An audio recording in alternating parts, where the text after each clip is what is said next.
Welcome to Remedy and Rhyme, a space where poetry meets the wise power of plants. I'm your host, Kimberly Kling of Joyful Roots.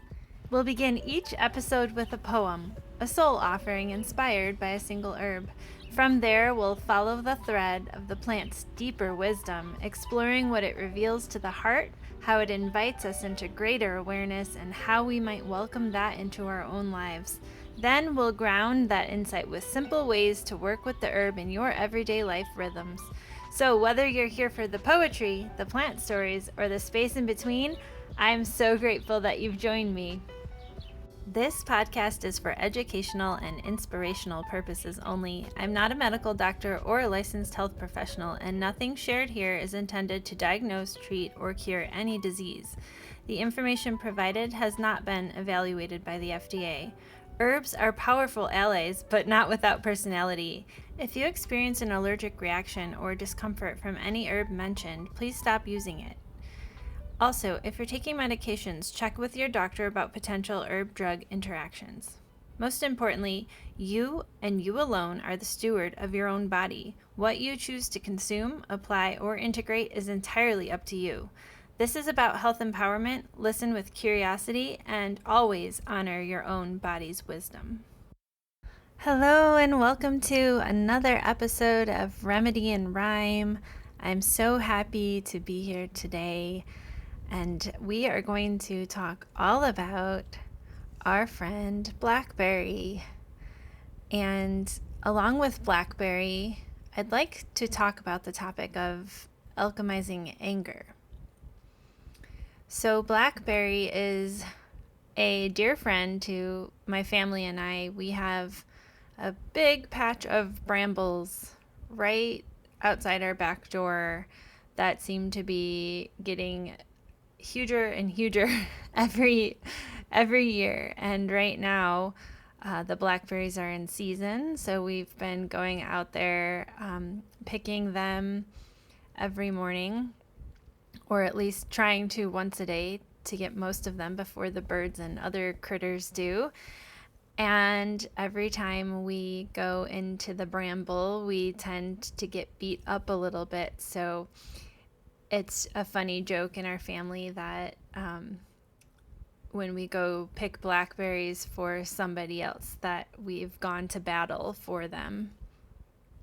And even though we come out scraped up and a little bit bloody sometimes, somehow those sweet little berries are worth it.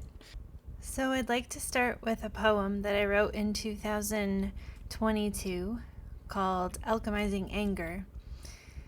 And it seemed particularly fitting to the topic of the blackberry and how blackberry helps us to transmute and alchemize anger. Let your anger be a fire, incinerating obstacles that feed your inner flame, so it blazes with the purest light. Let your fury rise like the tide. Let it flow over rock and stone and form channels of jagged cliffs into soft surfaces.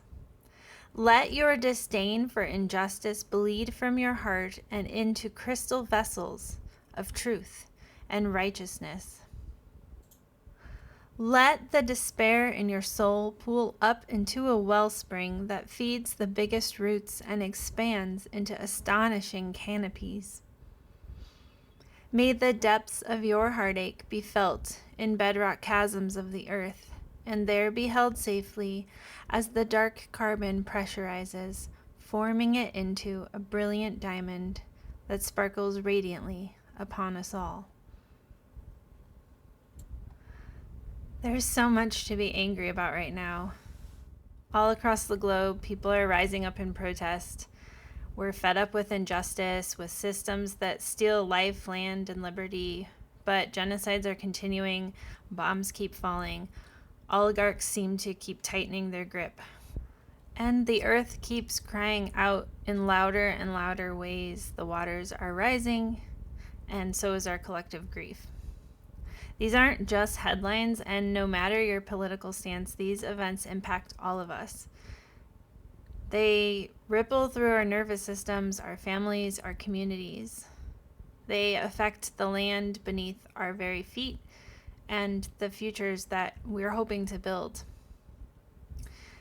And if we tune in and actually dare to feel the grief and the anger, we begin to recognize that these struggles are not as distant as we might have thought, but intimately connected to our own stories. We can imagine what it feels like to be uprooted, to be silenced, to be hurt by the very systems meant to protect us. And in that imagining, or even the actual occurrence of these things harming us, something powerful might begin to shift. Maybe in the grief and the anger, we are reminded that we belong to each other and we belong to this earth. And also that anger is not something to fear, but rather to honor and to help us transform. What if anger isn't the enemy? What if anger is a signal, like a sacred ember? Not something to repress, but rather to help us transform. This is the wisdom of Blackberry. It's alchemizing anger, transformative anger. And like Blackberry, anger often gets a bad reputation. Blackberry is sort of wild and unruly and takes over with the prickliness and chaotic growth, sometimes in areas we don't want Blackberry to take over. It can be kind of in your face sometimes. And sometimes anger also shows up in similar ways, sort of unruly and in your face. It's especially hard for those of us who are socialized or have been socialized to be gentle and accommodating or nice. And many of us have been taught that anger is dangerous. I know I was. We can even be taught that it's unspiritual or something that we should be suppressing and pushing down. But when we don't let ourselves feel it, and when we shut it down and deny it or spiritualize it away, it doesn't actually disappear. Instead, it starts to turn inward and fester and simmer beneath the surface. And eventually it becomes something else. It might turn into rage or resentment or depression or even disease. Our bodies keep the score, and they hold what we refuse to feel. Anger is actually the antidote to spiritual bypassing. This is the type of bypassing where we don't actually look at what's wrong, but we kind of shove it under the rug in order not to feel it and pretend that everything is just dandy and great, and we want to keep a positive attitude and keep the peace. And there are times for that, and there are times where keeping the peace is necessary. But if we hold on to that too long and don't let that anger be expressed, it can actually become explosive. Held in too long, anger can start to lodge in our bodies, in our liver, in our jaw, in our belly, and it can become chronic tension, inflammation, and all manner of illness. But when we allow anger to actually move through us in a healthy way with awareness and presence, it becomes something else entirely. Anger can actually become clarity, and it can become fuel for change. It becomes the heat that tempers steel, the fire that forges courage. Anger can clarify our vision. It has a way of burning through illusion and showing us what's true, and can move us from complacency to righteous indignation. It can be fuel for bravery, for boundaries, or bold change. Anger alchemizes like fire alchemizes. And like the thorns of the blackberry, anger is not inherently harmful. It's protective. It has direction, and it shows us where the wound is. It can help point to what matters. Anger is also meant to move. It's a messenger with momentum. It's like an arrow that can be delicately aimed at the correct target when we take a moment to hone in our sight and allow the tension to help us aim it correctly, and then breathe before releasing the arrow. When left unchecked, unexamined, or when we act impulsively, of course, anger can hurt. It can scorch relationships, rupture communities, and create lasting damage. We see all over the place where that unchecked and unexamined anger hurts people. But when we learn to alchemize our anger and to listen to it, to sit with it, and to allow it to transform, it becomes one of our greatest teachers. Like Blackberry's sprawling vines, it reaches toward the light. But it asks us to correct what might be out of balance and to respect the thorns. Blackberry and anger both remind us how to transmute and move emotions in better ways. Blackberry's thorns show up and show us how to be fierce and unapologetic when needed, how to say no. The thorns are not there to harm without cause. They're there to protect. They guard the sweetness.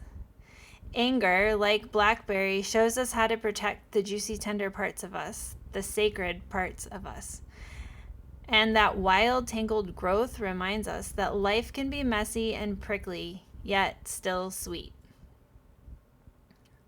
So the question isn't whether we feel anger. Of course, we're all going to feel anger at times in our lives. It's whether we know how to honor it, whether we can meet it with enough presence to let it transform us rather than consume us. Can we hold the fire without letting it burn us down? Can we let the thorns teach us where our boundaries need to be? Can we let anger become clarity and courage? Now I'd like to share a little story that relates to British and Celtic folklore.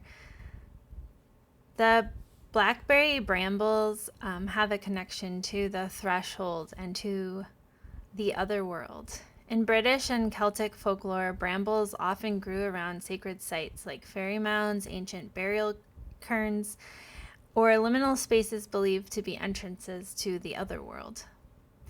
They weren't just plants, they were guardians, keepers of wild boundaries between the seen and the unseen. These dense, tangled, full of thorn blackberry thickets were believed to mark places of power, where the veils thinned and the magic hummed beneath the surface. They made it nearly impossible to stumble in unaware. To pass through meant making a choice, a sacrifice, or a gesture of humility. In some traditions, if a person was cursed, haunted, or afflicted by somebody who was wishing ill upon them, they were instructed to crawl backward through a bramble arch. This was a ritual of reversal, of shedding pride, and symbolically passing through a portal of wild natural power to be reborn on the other side. The backward crawl wasn't just awkward, it was also humbling. You had to surrender to the thorns and to let them scratch away what no longer served. You might bleed a little, but you'd come out changed. Anger can feel a lot like that bramble arch. It's not always there to destroy, it's there to protect the sacred within. It's there to say, hey, if you want what's on the other side, you have to come in with respect and with willingness to feel and to humble yourself. So let's get into some of the herbal benefits and different ways in which we can bring blackberry more physically into our lives. The berries are the most common part of the blackberry that we know and love, but the leaves and the roots can also be used. And I like to collect the leaves at the beginning of summer or maybe even late spring when the growth of the blackberry is vigorous and bright green and the the tips of the stems are a little bit more tender and flexible. And these tender young green leaves can be cut off the plant, and then I let them dry in a basket, but if you're in a more humid climate, you might want to put them in a dehydrator. Now, they do have these little barbs on them sometimes still, even though it's the leaf and not the branch.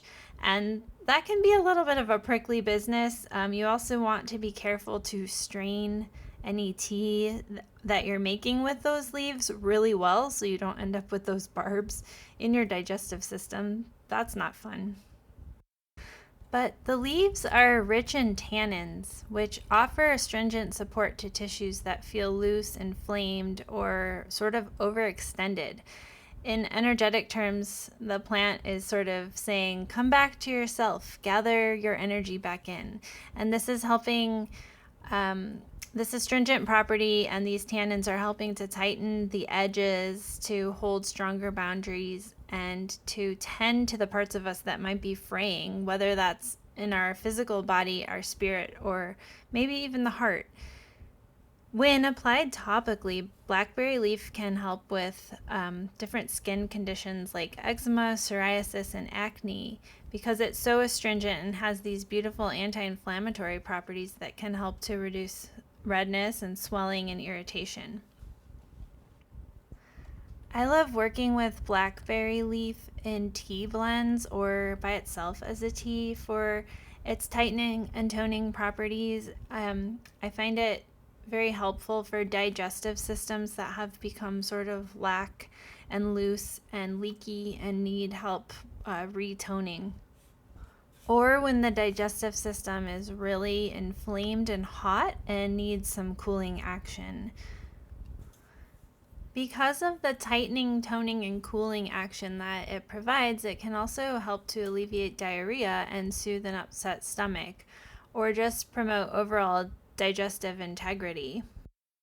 Blackberry leaf is a bit gentler. I find it a little bit like green tea or maybe even black tea, but the root is a lot stronger in its tightening and toning action. So in cases where there's been ongoing diarrhea that needs to be addressed, it might be a stronger choice. But in cases like that where something's chronic or potentially severe, it's probably best to be working with a clinical herbalist or someone who can help to guide and keep an eye on how things are going.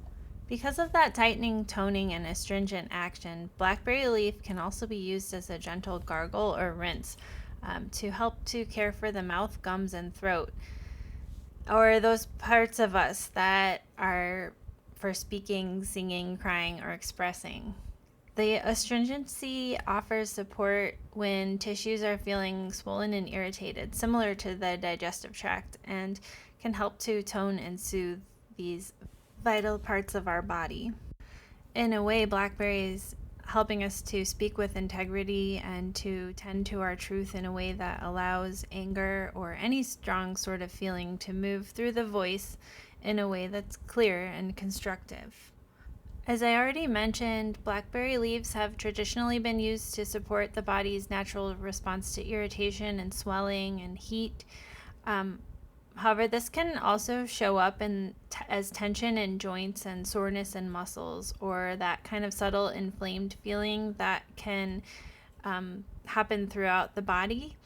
And so you might think of it as a cooling astringent ally that can help to bring relief for generally overheated and irritated states throughout your whole body, not just the digestive tract or the mucous membranes.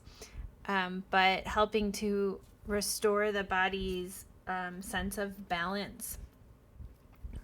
Blackberry leaf is actually rich in nutrients like the berry, but it's got a pretty high vitamin C content that has been traditionally used for supporting the body's resilience during times of stress or seasonal changes.